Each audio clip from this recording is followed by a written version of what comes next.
교회 소식을 전해드리겠습니다. 10월 10일 성례주일 예배는 오전 9시에 전교인이 함께 참여하는 성찬 예배로 드립니다. 그날은 가능한 9시 예배에 참여해 주시기 바랍니다. 성찬식에서 사용할 성찬 키트를 구역장님을 통해 배부하고 있습니다.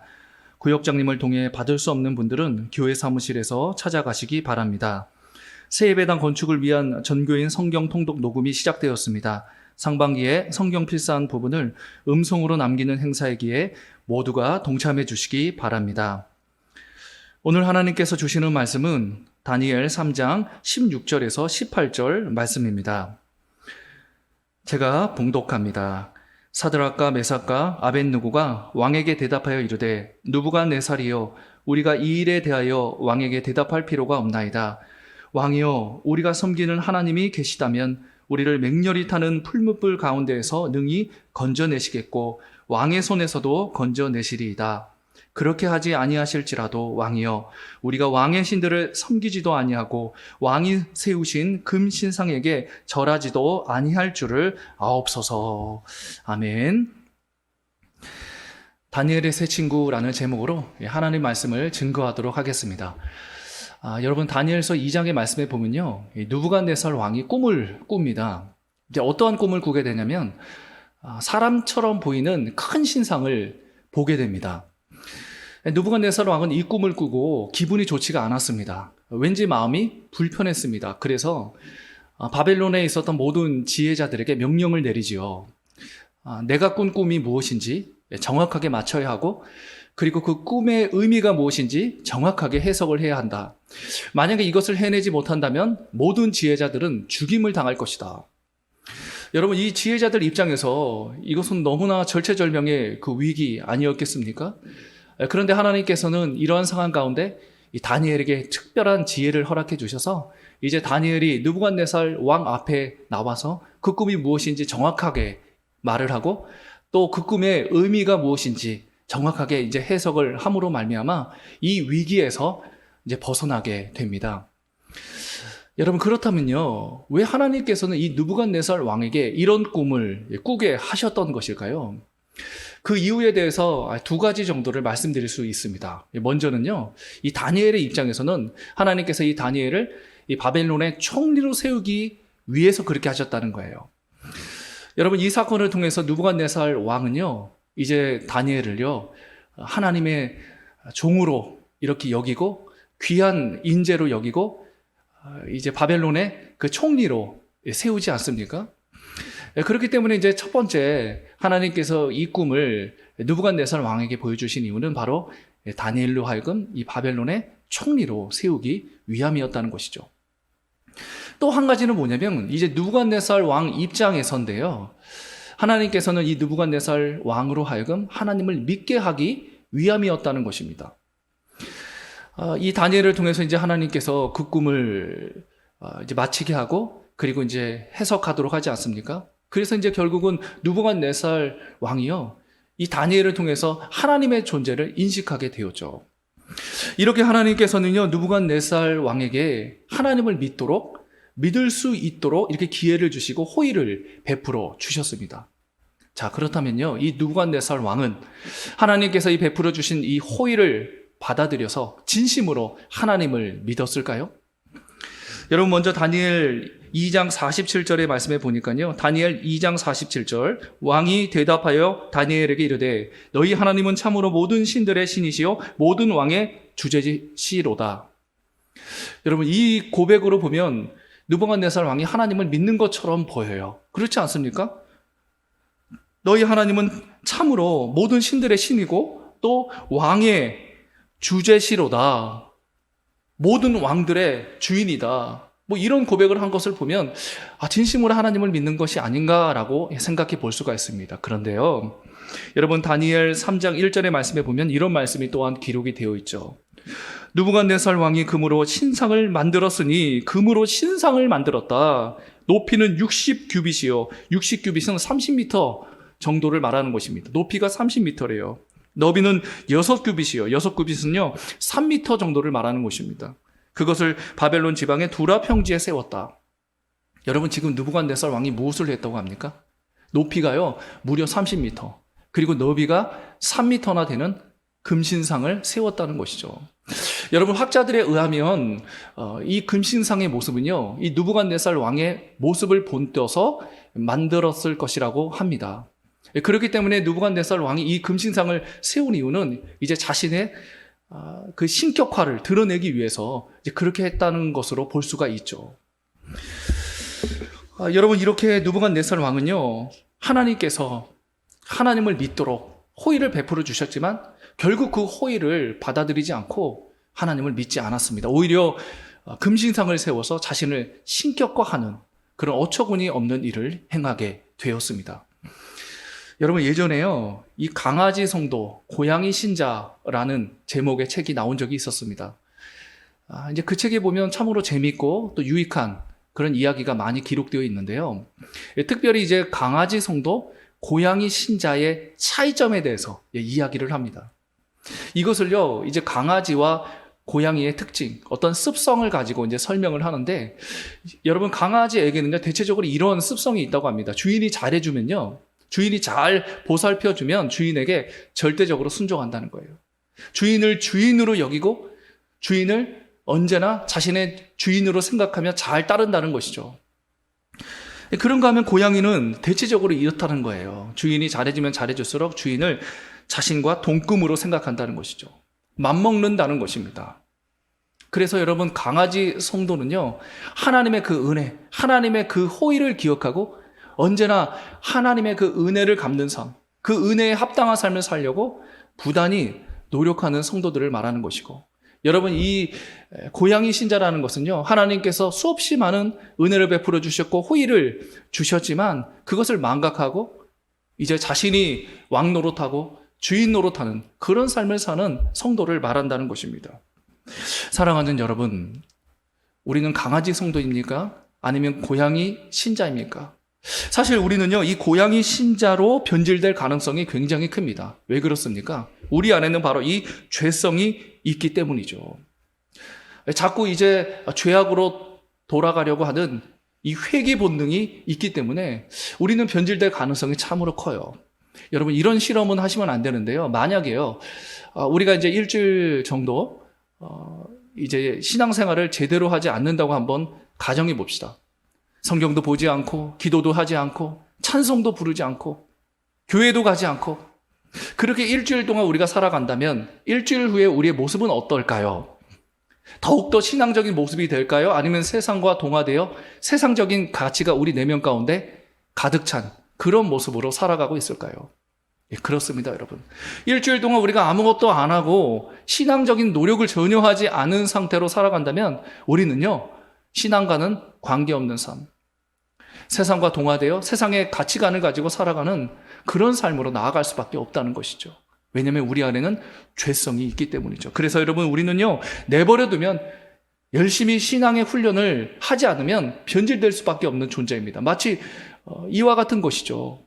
여러분, 그 냄비에 이제 국을 담고 가스레인지 불을 켜면요, 금방 뜨거워지잖아요. 근데 가스레인지 그 불을 끄면요, 또 금방 식지 않습니까? 바로 이거예요. 그냥 내버려두면 금방 식는다는 것이죠. 여러분, 그렇다면 우리가 어떻게 해야지만 이 고양이 신자가 아니라 강아지 성도의 삶을 살아갈 수 있을까요? 언제나 하나님의 그 은혜, 하나님께서 베풀어 주셨던 그 호의, 그것을 기억하며 하나님의 그 은혜와 호의를 갚아드릴 수 있는 그 은혜에 합당한 삶을 살아갈 수 있을까요? 저는 고린도전서 9장 27절을 통해서 답을 해드리고 싶습니다. 고린도전서 9장 27절에 보니까 이제 바울의 고백인데요. 내가 내 몸을 쳐 복종하게 함은 내가 전파한 후에 자신이 도리어 버림을 당할까 두려워함이로다. 내가 전파한 후에 내가 도리어 버림을 당할까 두려워한다. 이게 무슨 말입니까? 바울은 하나님의 은혜로 정말로 극적인 그 하나님의 호의로 말미암아 사도가 되지 않았습니까? 복음을 전할 수 있는 자가 되지 않았습니까? 그런데 오히려 이 복음 전하는 것 때문에 자신이 교만해져가지고 하나님으로부터 책망을 받을까 봐 두렵다는 거죠. 그래서 그런 우를 범하지 않기 위해서 바울이 하는 것이 있다고 합니다. 그것이 뭐예요? 다시 고린도전서 9장 27절 초반에 보니까요. 내가 내 몸을 쳐 복종하게 한다. 내 몸을 쳐 복종한다. 여러분, 내 몸을 쳐 복종한다는 것은 무엇을 말하는 것일까요? 이 자신의 몸에 뭐 상처를 입힌다는 말입니까? 그런 말이 아니죠. 내 몸을 친다는 것은요, 내 못된 자아를 친다는 거예요. 내 못된 자아, 정말로 하나님과 관계없는 삶을 살려고 하는, 교만하게 만들려고 하는 내 못된 자아, 그 자아를 죽이려고 부단히 신앙훈련을 한다는 것입니다. 사랑하는 여러분, 다른 방법은 없습니다. 어떻게 강아지 성도의 삶을 살 수 있냐고요? 어떻게 우리가 하나님의 은혜를 기억하고 하나님께서 베풀어 주셨던 그 수많은 호의를 기억하며 그것을 갚아드리던 삶을 살 수 있냐고요? 내 몸을 치셔야 합니다. 내 못된 자아를 죽이셔야 해요. 무엇을 통하여? 끊임없는 신앙 훈련을 통하여. 끊임없이 말씀을 묵상하고, 끊임없이 기도하고, 끊임없이 찬양하고, 끊임없는 이 신앙 훈련만이 우리로 하여금 강아지 성도의 삶을 살 수 있도록 만들어준다는 것입니다. 사랑하는 여러분, 오늘 이 말씀을 꼭 기억하시고 느부갓네살 왕처럼 하나님께서 베풀어 주신 그 은혜와 호의를 망각하고 교만한 삶을 사는 것이 아니라 언제나 강아지 성도처럼 하나님 은혜 감사합니다. 그 은혜를 늘 기억합니다. 그 은혜에 합당한 삶을 살겠습니다. 이러한 여러분 되실 수 있기를 간절히 소망합니다. 여러분, 이렇게 느부갓네살 왕은요, 이제 자신을 신격화하기 위해서 금신상을 세웠죠. 그런데 이제 모든 신하들로 하여금 명령을 내립니다. 어떤 명령을 내리냐면 그 금신상 앞에 와서 절을 하라는 거예요. 경배를 하라는 것입니다. 만약에 절하지 않는다면 무시무시한 형벌을 받게 된다고 합니다. 여러분, 그 형벌의 내용을 다니엘서 3장 6절을 통해서 확인할 수가 있어요. 다니엘서 3장 6절에 보니까 누구든지 엎드려 절하지 아니하는 자는 절하지 않는다면 어떻게 되냐? 즉시 맹렬히 타는 풀무불에 던져질 것이다. 만약에 절하지 않는다면 그 즉시 봐주는 것이 없다는 것이죠. 절하지 않는 모습을 목격한 바로 풀무불에 던져질 것이다. 여러분, 이 풀무불은요, 이제 자료를 찾아보니까 약 한 온도가 1100도 정도 된다고 해요. 뭐 어마어마하지 않습니까? 얼마나 뜨거운 겁니까? 그 불덩어리에, 와, 여러분 상상만 해도 너무나 뭐 끔찍한 일 아닙니까? 거기에 던져져서 죽임을 당하게 된다는 것이죠. 그렇기 때문에 모든 신하들은요, 다 그 앞에 와서 절을 했습니다. 경배를 했습니다. 그럼에도 불구하고 절하지 않은 세 사람이 있었죠. 여러분, 그 세 사람이 누구라고 합니까? 바로 다니엘의 세 친구 사드락, 메삭, 아벳느고였습니다. 이 다니엘의 세 친구가 절하지 않는, 경배하지 않는 모습을 일부의 신하들이 보게 돼요. 그리고 그 사실을 느부갓네살 왕에게 가서 고자질을 합니다. 이 느부갓네살 왕은 화가 났죠. 그래서 그 다니엘의 세 친구를 불러서 그것을 확인합니다. 그와 같은 내용을 우리는 다니엘서 3장 14절에서 15절을 통해서 확인할 수가 있는데요. 먼저 14절을 보십시오. 느부갓네살이 그들에게 물어 이르되 사드락, 메삭, 아벳느고야, 너희가 내 신을 섬기지 아니하며 내가 세운 금신상에게 절하지도 아니한다 하니 사실이냐라고 물으면서 15절 시작하는 이 문구를 보세요. 이제라도. 여러분, 이 이제라도의 의미가 무엇입니까? 여기에 이 느부갓네살 왕의 마음이 녹아져 있는 것이죠. 나는 너희들이 그 금신상 앞에서 절했다고 믿고 싶다. 경배했다고 믿고 싶다. 혹여나 만약에 절하지 않았다면 내가 다시 한번 기회를 주마. 그러니까 반드시 절을 해라. 이것이 바로 이제라도라는 문구의 표현이라는 것이죠. 여러분, 이 이제라도라는 이 문구의 표현은요, 이것은 굉장한 표현입니다. 이것은 아주 특별한 일이에요. 왜 그렇습니까? 다니엘서 3장 16절 이렇게 기록되어 있잖아요. 누구든지 엎드려 절하지 아니하는 자는 즉시 맹렬히 타는 풀무불에 던져질 것이다. 여러분, 즉시라고 되어 있어요. 봐주지 않는다는 것이죠. 그것을 목격했다면 바로 풀무불에 던져진다는 거예요. 절하지 않거나 경배하지 않는 그 모습을 목격했다면 봐주지 않는다는 것입니다. 그럼에도 불구하고 여러분, 이 다니엘의 세 친구에게는 기회를 다시 한번 느부갓네살 왕이 주었다는 것이죠. 왜 이렇게 했던 것일까요? 뭐 그 이유를 우리는 뭐 추측해 볼 수 있지 않습니까? 아무래도 이 다니엘의 세 친구가 다니엘처럼 뛰어난 그런 사람들이었기 때문에, 죽이기에는 너무나 아까운 존재였기 때문에, 바벨론에 너무나 큰 유익을 줄 수 있는 사람으로 여겼기 때문에 다시 한번 이 느부갓네살 왕은 그 규율을 깨고 이렇게 기회를 주었던 것 같습니다. 여러분, 지금까지 내용을 통하여 우리가 알아야 될 아주 중요한 사실이 있습니다. 그것은 뭐냐면요, 지금 여러분 잘 들으셔야 합니다. 느부갓네살 왕은 배교를 강요하고 있지 않다는 거예요. 지금 느부갓네살 왕은 너희들이 앞으로 하나님을 절대로 믿으면 안 돼 라고 명령을 내리고 있지 않아요. 그러면 지금 느부갓네살 왕이 다니엘의 세 친구들에게 요구하는 것이 무엇입니까? 지금 이 순간만 절하고 이 순간만 경배해라. 그리고 나서 나중에 너희들이 하나님을 믿든지 말든지 그것은 너희들 소관이다. 지금 이런 류의 이야기를 하고 있다는 것이죠. 다시 말해서 지금 느부갓네살 왕은 신앙적인 타협, 상황과 조건에 따라서 적절하게 타협을 하면서 신앙생활 할 것을 권하고 있는 것입니다. 여러분, 이것이 얼마나 무섭습니까? 사실 이것을 가지고 마귀도 지금 우리를 유혹하고 있지 않습니까? 상황과 조건에 따라서 적절하게 세상과 동화되어 신앙생활을 하라는 것이죠. 뭐 그렇게 매일매일 큐티할 필요 있어? 그 이해도 잘 안 가는데 일주일에 한 번, 2주에 한 번 그 정도만 하면 되잖아. 아니 고3이 뭐 잘났다고 교회 나와서 주일마다 그렇게 예배 드리는 거야. 너는 고3이니까 주일에도 독서실 가서 열심히 공부하여 좋은 대학에 가서 하나님께 영광 돌리고 그 다음에 1년 후에 교회 나오면 되지.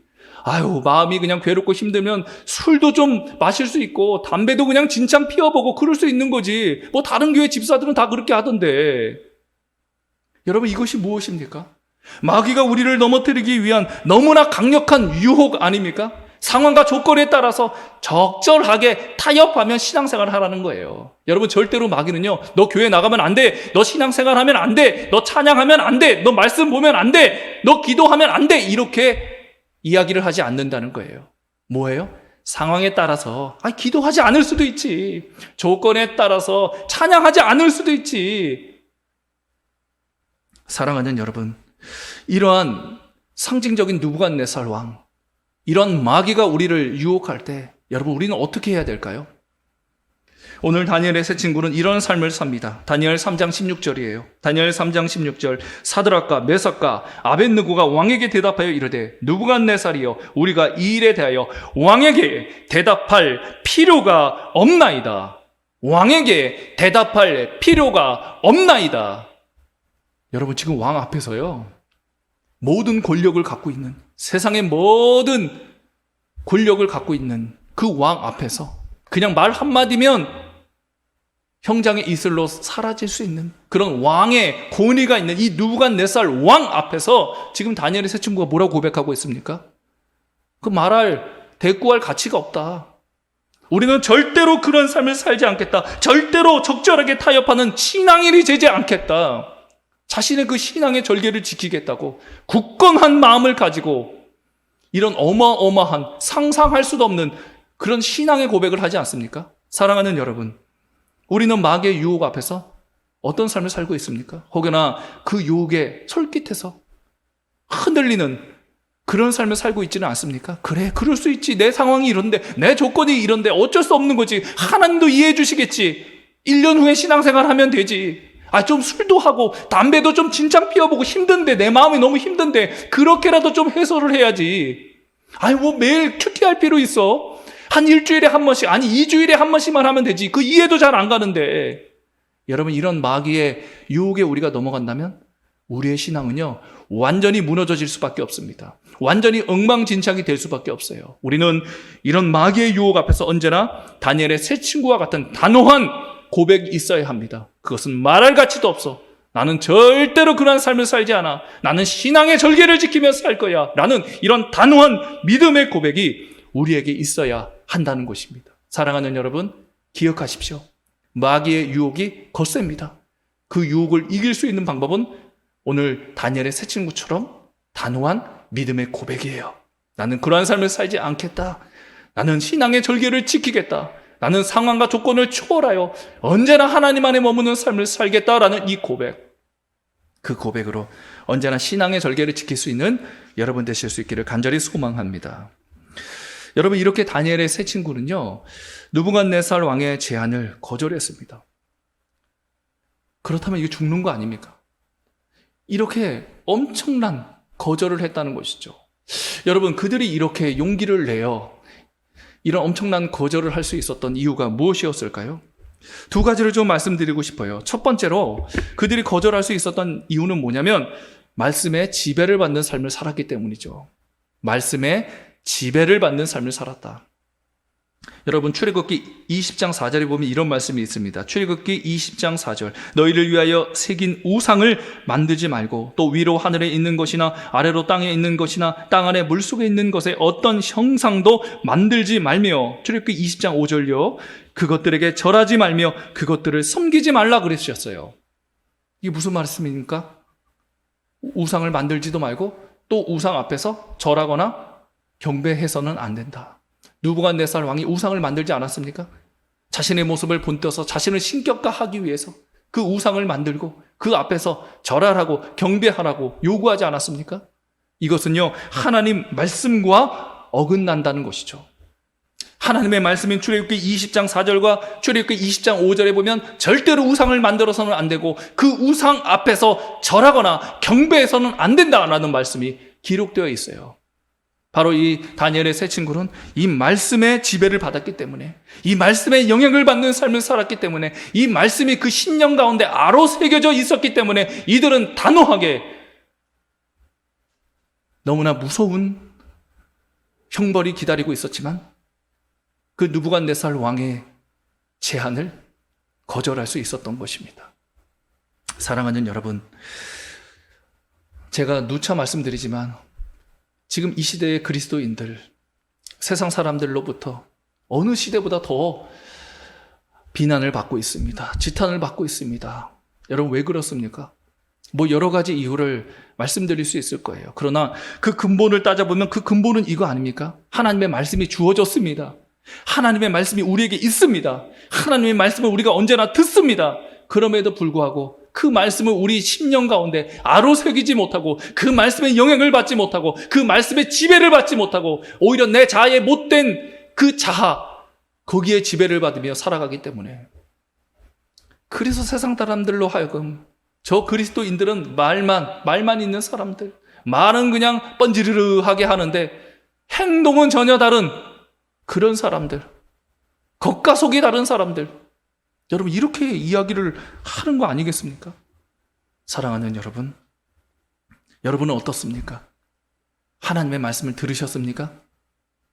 하나님의 말씀이 여러분 내면 가운데 남아 있습니까? 그렇다면 여러분 그 말씀에 지배를 받는 삶, 여러분 그 말씀에 영향을 받는 삶을 사셔야 돼요.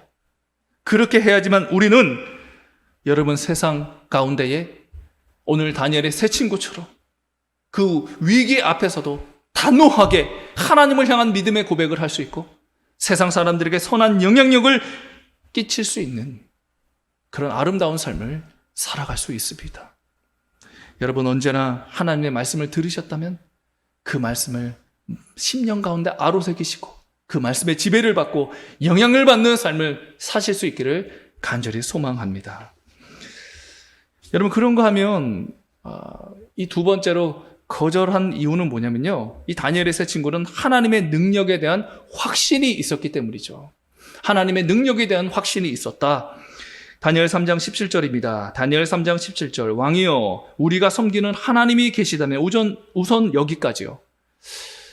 우리가 섬기는 하나님이 계시다면, 여러분 이 표현을 보면요, 왠지 모르게 이 다니엘의 세 친구가 하나님을, 그 존재를 의심하는 것처럼 보여요. 계시다면 이렇게 가정을 하고 있잖아요. 그런데 정황상, 여러분 문맥상 우리가 뭐 이 다니엘의 세 친구의 이 이야기를 계속 지금 들어본 결과 전혀 그렇지 않죠. 이들에게는 확고한 하나님을 향한 믿음이 있고 하나님의 존재를 추호도 의심하지 않습니다. 그렇기 때문에 여러분 이 표현을요, 제가 자료를 찾아보니까 우리가 전에 사용했던 개역 한글판 그 표현으로 바꾸는 것이 더 좋다고 합니다. 전에는 우리가 이렇게 이제 성경에 기록이 되어 있었죠. 만일 그럴 것이면, 만약 왕이 풀무불에 던질지라도 왕이여 우리가 섬기는 우리 하나님이, 이렇게 기록되어 있어요. 그럴지라도, 왕이 우리를 풀무불에 던질지라도 왕이여 우리가 섬기는 우리 하나님이 하면서, 여러분 그 이어지는 내용이 뭐예요? 우리를 맹렬히 타는 풀무불 가운데에서 능히 건져내시겠고 왕의 손에서도 건져내시리이다. 여러분 중요한 표현이 나오지 않습니까? 뭐예요? 중요한 표현이 지금 반복되고 있어요. 건져내시겠고 건져내시리이다. 건져내시겠고 건져내시리이다. 여러분 이것이 무엇입니까? 하나님의 전능성을 온전히 확신하고 있다는 것이죠. 하나님의 그 전능성에 대해서 절대로 부인하지 않는다는 거예요. 그 하나님의 전능성을 완전히 그 내면 가운데 믿음으로 받아들이고 있는 그 표현이 바로 건져내시겠고 건져내시리이다. 여러분 이렇게 다니엘의 세 친구는 하나님의 그 전능성을 온전히 믿고 있었기 때문에, 그것을 확신하고 있었기 때문에 이렇게 느부갓네살 왕의 제안을 거절할 수 있었습니다. 여러분 이것을 우리가 한번 기도에 적용해 볼까요? 여러분 우리가 기도함에 있어서 너무나 중요한 요소가 무엇입니까? 바로 이거죠. 하나님의 전능성을 추호도 의심하지 않는 거예요. 하나님의 전능성을 온전히 확신하는 것이죠. 여러분 그래서 마태복음 7장 7절에 보면 이런 말씀이 있잖아요. 마태복음 7장 7절 구하라 그리하면 너희에게 주실 것이요 찾으라 그리하면 찾아낼 것이요 문을 두드리라 그리하면 너희에게 열릴 것이니. 구하라 찾으라 문을 두드리라 기도하라는 것이죠. 지금 동일한 표현이 세 번이나 반복되고 있어요. 이것은 뭡니까? 죽을 만큼 기도하라는 거예요. 끊임없이 최선을 다하여 기도하라는 것입니다. 그런데 기도함에 있어서 여기에만 머무르면 안 되고, 기도하는 것 좋지만 그 뒤에 아주 중요한 요소를 가지고 기도해야 한다는 것이죠. 그것이 무엇입니까? 그리하면, 하나님은 우리가 구하면, 하나님은 우리가 끊임없이 기도하면 그리하면의 역사를 베풀어 주시는 전능하신 하나님이시다. 하나님은 우리가 기도하면 모든 이 기도의 내용에 대해서 응답해 주실 수 있는 전능하신 분이시다. 그것을 확신하면서 기도해야 한다는 거예요. 그런데 여러분 이 시대를 살아가고 있는 그리스도인들의 문제점이 무엇입니까? 확신이 없다는 것이죠. 열심히 기도는 해요. 그런데 왠지 모르게 마음이 허전합니다. 왜 그렇습니까? 확신이 없기 때문이죠. 기도는 했는데 이것이 과연 응답이 될까? 하나님이 이것을 들어주실 수 있는 힘이 있으실까? 라고 의심을 하는 것이죠. 그래서 열심히 기도는 했는데 기도하고 난 뒤에도 속이 시원하지가 않아요. 열심히 기도했는데 기도하고 난 뒤에도 뭔가 모르게 마음이 허전합니다. 허무합니다. 왜요? 하나님의 전능성을 확신하지 못했기 때문이죠. 여러분 기도 응답을 원하십니까? 하나님께서 기가 막힌 기적의 역사를 베풀어 주시기를 원하십니까? 그렇다면 하나님의 전능성을 확신하고 기도하셔야 돼요. 그리하면, 내가 기도하면 그리하면의 역사가 일어난다. 이런 하나님의 전능성, 그것을 확신하고 믿으며 기도할 때 놀라운 하나님의 응답의 역사가 여러분에게 임하게 될 것입니다. 이런 은혜를 누리실 수 있는 여러분 되실 수 있기를 간절히 소망합니다. 여러분 그런데요, 이렇게 하나님의 능력을 확신하는 그런 신앙도 참 훌륭합니다. 근데 이것보다 더 훌륭한 신앙이 있어요. 그 신앙이 무엇일까요? 바로 다니엘 3장 18절에 나와요. 다니엘 3장 18절에 보니까 그렇게 하지 아니하실지라도 여러분 바로 이것입니다. 우리가 전에 사용했던 개역 한글판에 보면 그리하지 아니하실지라도 라고 되어 있어요. 이것이 무엇입니까? 그리하지 아니하실지라도. 우리는 하나님의 전능성을 믿고 하나님께서 건져내실 것이다, 건져내 주실 것이다 라는 확신이 있지만 혹여나 그런 일이 일어나지 않을지라도, 하나님께서 우리를 건져주시지 않을지라도, 우리가 죽음을 당할지라도 우리는 금신상에게 절하지 않겠습니다. 언제나 하나님을 섬기겠습니다. 여러분 다니엘의 세 친구는 어떻게 이런 너무나 멋지고 아름다운 이런 고귀한 신앙을 소유할 수 있었던 것일까요? 이들은요, 하나님이 주시는 그 응답은 언제나 우리에게 최고의 응답이다, 언제나 우리에게 가장 유익을 주는 응답이다 라는 사실을 잘 알고 있었기 때문입니다. 여러분 확신을 가지고 하나님의 능력에 대한 믿음을 가지고 기도하셔야 됩니다. 중요해요. 그러나 우리가 그런 하나님의 능력에 대한 전능성에 대한 확신과 믿음을 가지고 기도할지라도 때로 하나님께서는 우리가 요구하는 대로 응답해 주시지 않을 때도 있다는 것이죠. 여러분, 그럴 때 우리가 가져야 될 것이 무엇입니까? 우린 어떤 마음을 가지셔야 돼요? 내 기도가 내가 원하는 대로 응답되지 않을지라도 하나님께서 내게 주신 그 응답은 언제나 최고의 응답이에요. 하나님께서 내게 주신 응답은 나에게 있어서 가장 유익이 되는 응답이다 라는 그러한 신앙의 고백이 우리에게 있어야 한다는 것이죠. 여러분, 고린도후서 12장에 보면 사도 바울이요, 하나님 앞에 간절한 마음으로 3번이나 기도해요. 어떤 분들은 뭐 3번 기도한다 그러니까 아이고 뭐 3번밖에 기도 안 해? 뭐 기도도 별로 안 했네, 이렇게 생각하시면 안 돼요. 여러분, 이 3이라는 숫자는요, 유대인들에게 있어서 이것은 충족수, 완전수예요. 그러니까 지금 사도 바울은 죽을 만큼 정말 최선을 다하여 하나님 앞에 기도했다는 것이죠. 그럼 무엇을 가지고 기도합니까? 자신의 질병을 고쳐달라고 했어요. 학자들에 의하면 이 사도 바울은요, 간질 또는 뭐 안질 뭐 이런 것들로 엄청나게 고생을 하고 있었다는 거예요. 그 질병으로부터 벗어나게 하려고, 그 질병을 고쳐달라고 그렇게 하나님 앞에 기도하고 있었던 것이죠. 여러분, 그런데 이것은요, 자기 자신만을 위한 기도가 아니에요.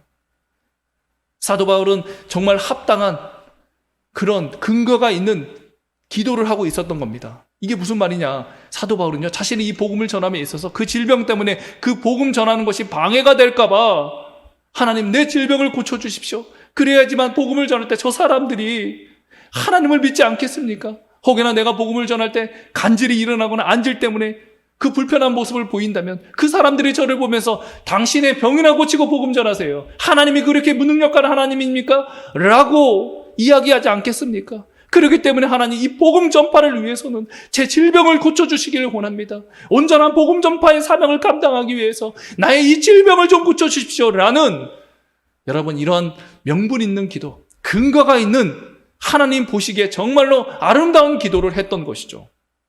그럼에도 불구하고 하나님께서는 여러분 그 기도에 대해서 응답해 주시지 않습니다. 오히려 하나님께서는 지금 너에게 있는 질병이 너에게 더 유익이다 라고 말씀해 주세요. 여러분, 보통 사람들 같으면 그런 응답 받으면 어떻겠어요? 그래도 하나님 좀 고쳐주시지, 어떻게 그러실 수 있어요? 이렇게 이야기할 수 있지 않을까요?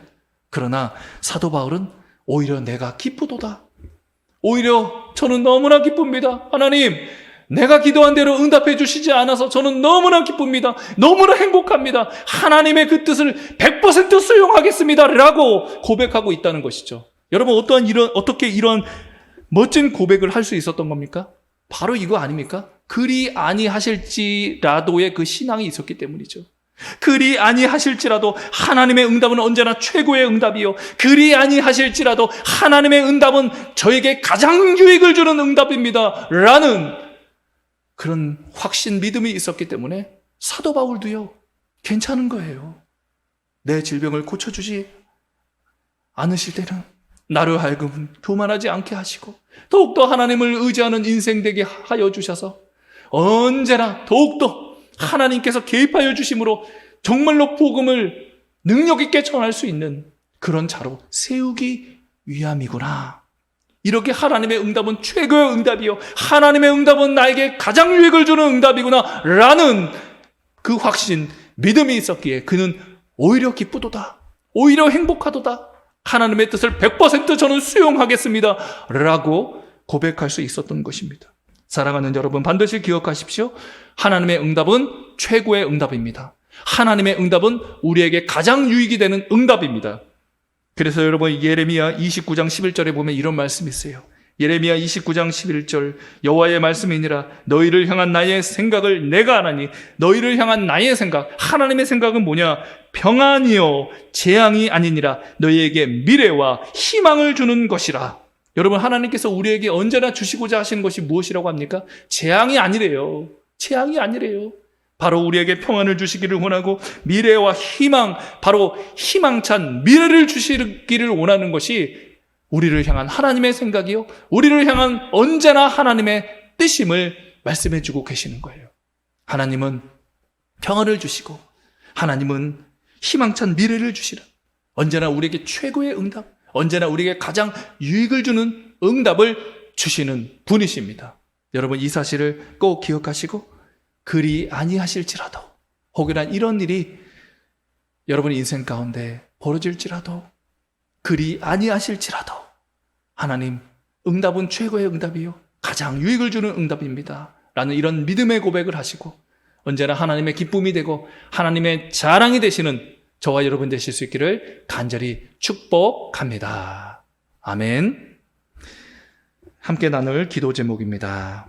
1. 하나님의 은혜를 갚는 신앙이 되게 하소서. 2. 마귀의 유혹을 단호히 거절하게 하소서. 3. 하나님의 응답이 최고의 응답임을, 가장 유익을 주는 응답임을 확신하게 하소서. 이와 같은 기도 제목 가지고 다 함께 기도하시겠습니다. 하나님 아버지, 고맙고 감사합니다. 오늘도 이렇게 말씀을 듣고 기도할 수 있는 시간을 주셨습니다. 하나님의 은혜를 갚는 신앙 생활이 되게 하여 주시고, 마귀가 우리를 유혹할 때 단호하게 거절하여 신앙의 절개를 지키게 하시며, 하나님이 주시는 그 응답이 최고의 응답임을 기억하며 언제나 하나님 앞에 감사와 찬양을 올려드리는 삶 살게 하여 주옵소서.